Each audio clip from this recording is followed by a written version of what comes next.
नाज़रीन, पाकिस्तान तहरीक इंसाफ का ये मौक़िफ़ है। उन्होंने हुकूमत के लिए एक मैसेज अपना भेजा। उन्होंने कहा कि अभी तक 2 दिन बाकी हैं, आप होश के नाखून लें और पाकिस्तान को बड़ी तबाही से बचा लें। इमरान खान की रिहाई के साथ ही ये जो 24 नवंबर वाला एहतजाज है, इसको हम पोस्टपोन कर सकते हैं, ख़त्म कर सकते हैं।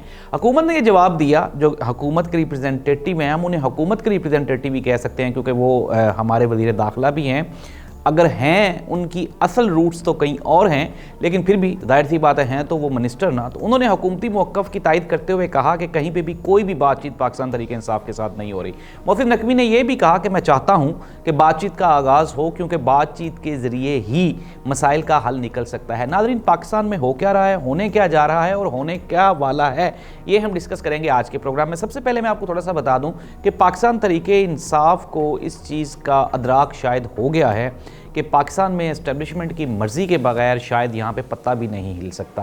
पाकिस्तान के एक फॉरेन ऑफिस स्पोक्स पर्सन हैं शमशाद अहमद साहब। उन्होंने कहा कि एक मरतबा जब मोहतरमा बेनज़ीर भुट्टो साहिबा अभी प्राइम मिनिस्टर की वो कैंडिडेट थी, तो अमेरिका के 2 असिस्टेंट सेक्रेटरीज़ आए और उन्होंने आके हमारी इस्टेब्लिशमेंट से कहा कि चाहे इलेक्शन में कोई भी जीते, लेकिन हमें वज़ीर आज़म मोहतरमा बेनज़ीर भुट्टो ही चाहिए। तो जाहिर सी बात है, फ़ौज ने कहा जी बिल्कुल ठीक है, यस सर, और फिर वैसे ही हुआ। शमशाद अख्तर ने साथ में ये भी कहा, उन्होंने कहा कि इस्टेब्लिशमेंट आज भी अमेरिका के हुक्म को वैसे ही मानती है, हम आज़ाद नहीं हैं बल्कि हम ग़ुलाम हैं। नाज़रीन, मैंने आपको प्रोग्राम के आगाज़ पे बताया कि होने क्या वाला है। होने ये वाला है कि जिस तरह मैं आपको पहले ही बता चुका हूँ कि जो इंटरनेशनल लॉबिंग है पाकिस्तान तहरीक इंसाफ की, वो आप ये कह लें कि वो 16 आने फिट जा रही है। और वहाँ पे इमरान खान ओवरसीज़ पाकिस्तानियों को वैसे भी उनके दिल का और आंखों का तारा है, तो इसलिए हुकूमत वक्त परेशान है। 21 जनवरी को डोनाल्ड ट्रंप ने हलफ उठाना है। मैं आपको पहले ही बता चुका हूँ कि डोनाल्ड ट्रंप के हलफ उठाने से पहले हुकूमत जल्दी में है। हुकूमत से मुराद है, जाहिर सी बात है, अगर हम हुकूमत की बात करें तो नून लीग इसमें सबसे बड़ी बेनिफिशरी है सिस्टम की, क्योंकि 20-22 सीटों के साथ आपको वज़ारत उज़्मा मिल जाना और फिर एक सूबे की भी आपको हुकूमत मिली हुई है।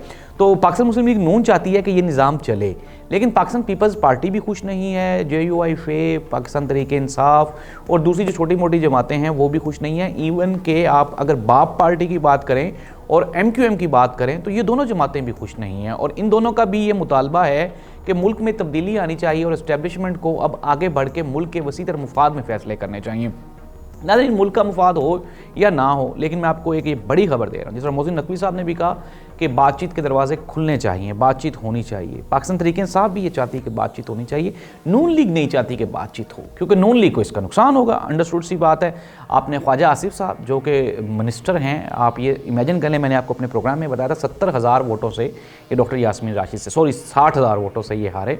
फिर उसके बाद अगर हम बात कर लें हमारे राना सनाउल्लाह साहब की, वो भी हार गए, लेकिन ज़ाहिर सी बात है बरसर इक़्तिदार हैं आजकल, मिनिस्टर वज़ीर आज़म साहब के स्पोक्स पर्सन हैं।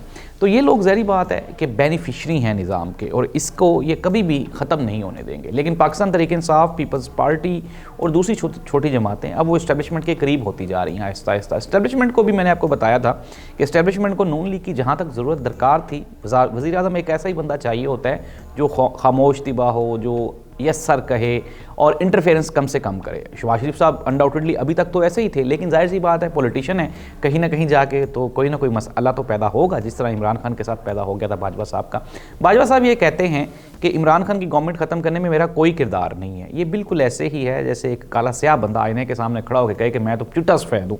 तो ये झूठ है, जाहिर सी बात है। बाजवा साहब ने ही इमरान खान की हुकूमत ख़त्म की। अगर हम आज की बात करें, इमरान खान के ख़िलाफ़ जब अदम एतमाद की तहरीक आई तो कासिम सूरी साहब ने उसके ऊपर रूलिंग दी और फिर हमने देखा कि उसी time supreme court of Pakistan के दरवाजे खुले और फिर उस रूलिंग को रोल बैक किया गया। तो जाहिर सी बात है, जब इस्टेब्लिशमेंट पीछे खड़ी हो तो फिर आपको ये सारे मामलात करने पड़ते हैं। अदालतें, पाकिस्तान की अदालती निज़ाम पहले भी ना होने के बराबर था, होम्योपैथिक था, और अब आप ये कह लें कि 26वीं आईनी तरमीम के बाद चीफ जस्टिस ऑफ पाकिस्तान के जो इख्तियारात हैं वो बिल्कुल आप एक क्लर्क के बराबर समझ लें कि हो गए हैं। ना वो किसी चीज़ में इंटरफेयर कर सकता है, ना ही वो कोई अज़ खुद नोटिस ले सकता है और ना ही कोई आगे बढ़ के कोई फ़ैसला कर सकता है। इमरान खान की रिहाई, ये मैं आपको ब्रेकिंग न्यूज़ दे रहा हूँ कि ये कहीं ना कहीं तय हो रहा है फार्मूला, और उस फार्मूले में नून लीग नहीं है, नून लीग के अलावा बकाया तमाम स्टेक होल्डर्स मौजूद हैं।